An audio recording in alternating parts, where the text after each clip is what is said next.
Hi family, welcome back to my mini vlog. ಬೆಳಗ್ಗೆನೆ ಅರಿಬಿರಿಯಲ್ಲಿ ಕೆಲಸ ಮಾಡ್ತಾ ಇದ್ದೀನಿ. ಒಂದೇ ಸಲ ರೆಡಿಯಾಗಿ ಅಡುಗೆ ಮನೆಗೆ ಬಂದೆ. ಚಿರುಗೆ ಲಂಚ್ ಬಾಕ್ಸ್ ಎಲ್ಲ ಪ್ಯಾಕ್ ಮಾಡಬೇಕಾಗಿತ್ತು. ಪುಳಿಯೋಗರೆ ಮಾಡ್ಕೊಂಡಿದ್ನ, ಸೊ ಹಾಗಾಗಿ ಎಲ್ಲ ಪ್ಯಾಕ್ ಮಾಡಿಬಿಟ್ಟು ಹಾಗೆ ಚಿರುನು ರೆಡಿ ಮಾಡಿದ್ರು ಹಸ್ಬೆಂಡ್. ಅಷ್ಟರಲ್ಲಿ ಅವನಿಗೂ ಕೂಡ ಊಟ ಎಲ್ಲ ಮಾಡಿಸ್ಕೊಂಡು ಬುಜ್ಜಿ ಬೇಬಿನ ರೆಡಿ ಮಾಡಿಕೊಂಡು ಇವಾಗ ನಾವು ಕೂಡ ಹೊರಟಿದ್ದೀವಿ. ಬುಜ್ಜಿ ಬೇಬಿಗೆ ನೈಟ್ ಎಲ್ಲ ಫೀವರ್ ಬಂದ್ಬಿಟ್ಟಿತ್ತು, ತುಂಬ ಹುಷಾರಿಲ್ದಲೆ ಅಳ್ತಾನೆ ಇದ್ರು. ಸೊ ಹಾಗಾಗಿ ಹಾಸ್ಪಿಟಲ್ಗೆ ಹೋಗೋಣ ಅಂತ ಹೇಳ್ಬಿಟ್ಟು ಆನ್ ದ ವೇ ಹೋಗ್ತಾನೆ ಚಿರುನ ಸ್ಕೂಲಲ್ಲಿ ಬಿಟ್ಟು ನಾವು ಕೂಡ ಹಾಸ್ಪಿಟಲ್ಗೆ ಹೊರಟ್ವಿ.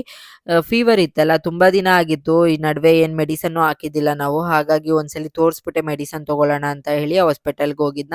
ಅಲ್ಲಿ ಹೋದ್ಮೇಲೆ ಗೊತ್ತಾಗಿದ್ದು ಬುಜ್ಜಿಗೆ ಸ್ವಲ್ಪ ಕ್ಯಾಲ್ಶಿಯಮ್ ಮತ್ತು ಐರನ್ ಕಮ್ಮಿ ಇದೆ ಅವನ ಗ್ರೋತ್ಗೆ ಅಂತ ಹೇಳಿಬಿಟ್ಟು.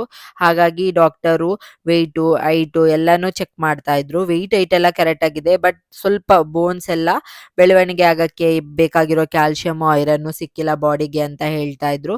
ಹಾಗಾಗಿ ಎಲ್ಲಾನು ಚೆಕ್ ಮಾಡಿಬಿಟ್ಟು ಏನೇನು ಮಾಡಬೇಕು ಅಂತ ಹೇಳಿದ್ರು. ಹಾಗೆ ಎಕ್ಸ್ರೇ ಎಲ್ಲ ಬರ್ಕೊಟ್ಟಿದ್ರು, ಒಂದ್ಸಲಿ ಮಾಡಿಸ್ಕೊಂಡು ಬನ್ನಿ ಅಂತ ಹೇಳಿ.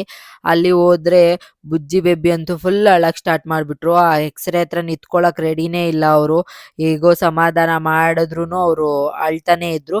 ಆಮೇಲೆ ಹೇಗೋ ಮಾಡಿ ಒಂದು 3 ಎಕ್ಸ್ರೇ ಏನೋ ಬರ್ಕೊಟ್ಟಿದ್ರು. ಎಲ್ಲಾನು ನೀಟಾಗೆ ಮಾಡಿಸ್ಕೊಂಡು ರಿಪೋರ್ಟಿಗೋಸ್ಕರ ವೆಯ್ಟ್ ಮಾಡ್ತಾ ಇದ್ವಿ. ಆಮೇಲೆ ರಿಪೋರ್ಟ್ ಕೂಡ ಕೊಟ್ಟರು. ತೊಗೊಂಡು ಬಂದು ಡಾಕ್ಟ್ರಿಗೆ ತೋರಿಸಿದ್ಮೇಲೆ ಹೇಳಿದ್ರು, ಫಸ್ಟು ಸಪ್ಲಿಮೆಂಟ್ಸಿಂದಾನೇ ಎಲ್ಲಾನು ಸರಿ ಮಾಡ್ಬೋದು, ಏನು ಪ್ರಾಬ್ಲಮ್ ಇಲ್ಲ ಅಂತ ಹೇಳಿಬಿಟ್ಟು ಮೆಡಿಸನ್ ಎಲ್ಲ ಬರ್ಕೊಟ್ಟಿದ್ರು. ಎಲ್ಲಾನು ಈಸ್ಕೊಂಡು ನಾವು ಕೂಡ ಚಿರುನ ಕರ್ಕೊಳ್ಳೋಣ ಅಂತ ಹೇಳಿ ಸ್ಕೂಲ್ ಹತ್ರ ಬಂದಿದ್ವಿ. ಬಿಕಾಸ್ ಆಲ್ರೆಡಿ ಟೈಮ್ ಆಗಿತ್ತು. ಹಾಗಾಗಿ ಚಿರು ಅಂತೂ ಬುಜ್ಜಿ ಬೇಬಿ ನೋಡಿದ ತಕ್ಷಣ ಹುಷಾರಾದ್ನ, ಅವ್ನಿಗೆ ಹಾಸ್ಪಿಟ್ಲಿಗೆ ಕರ್ಕೊಂಡು ಹೋಗಿದ್ರ ಅಂತ ಕೇಳ್ತಾ ಇದ್ದ. ಎಲ್ಲಾನು ತೋರಿಸ್ಕೊಂಡು ಹಾಗೆ ಥರ್ಡ್ ಪ್ರೈಸ್ ಬಂದಿದ್ನಲ್ಲ ಇವತ್ತು, ಸರ್ಟಿಫಿಕೇಟು ಮೆಡಲ್ ಕೂಡ ಕೊಟ್ಟು ಕಳಿಸಿದ್ರು ಸ್ಕೂಲಿಂದ. ಆ್ಯಂಡ್ ಅದನ್ನು ನೋಡಿ ಖುಷಿ ಆಯಿತು. ಆ್ಯಂಡ್ ಇವತ್ತಿನ ಮಿನಿ ವ್ಲಾಗ್ ಇಷ್ಟೇ. Thank you so much for watching.